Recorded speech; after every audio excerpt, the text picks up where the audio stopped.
Teachers countrywide who had applied for promotion and those whose promotions were put on hold are now breathing a sigh of relief after a 15-month-long court case between the Guyana Teachers Union and the Teaching Services Commission concluded Thursday afternoon. It all started in August 2015 when teachers began to voice their dissatisfaction over the manner in which promotions were awarded. In some cases, teachers who are in the system for lengthy periods and those who recently joined the teaching service were promoted to the same position, even if they had same qualifications. In other cases, teachers who were acting in one position for years were denied promotion after applying. The GTU had contended that the Commission had been acting unfairly and nepotism at the level of the Commission had come into question.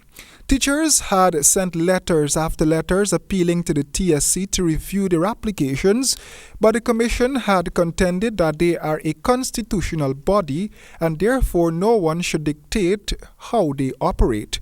The GTU is pleased with the ruling in its favors by Acting Chief Justice Yonette Cummins Edwards. Here is the union's General Secretary, Curta MacDonald. Judge yesterday, Madam Cummins, would have granted in favor of the Guyana Teachers Union, redirecting or directing the Teaching Service Commission to have all of the applications that would have been sent to them to review, have all of them being reviewed. So it therefore means that no new application will be coming in, but the applicants who would have applied there before, those applications are going to be under review.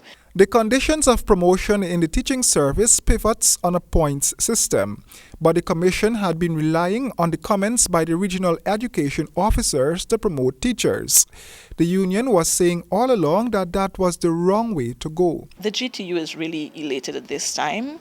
I know this victory is not only for today, but this will set the pace for teachers who are in the system and teachers who will come after us.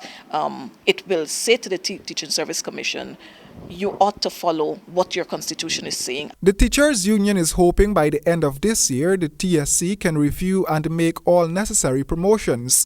MacDonald was asked what such a victory meant for the union. It is saying for the GTU that, one, we know what we're about.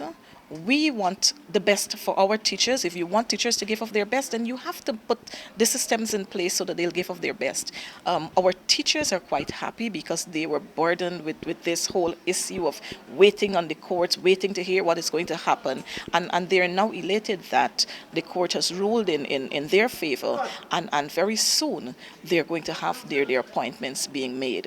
The Teachers Union had staged several protests at the office of the Teaching Service Commission, calling for the resignation of commissioners. The judge, in her ruling, ordered the TSC to abandon the controversial method of promotions and also ordered the commission to reimburse the Teachers Union $100,000 in costs. Royden James, HGP Nightly News.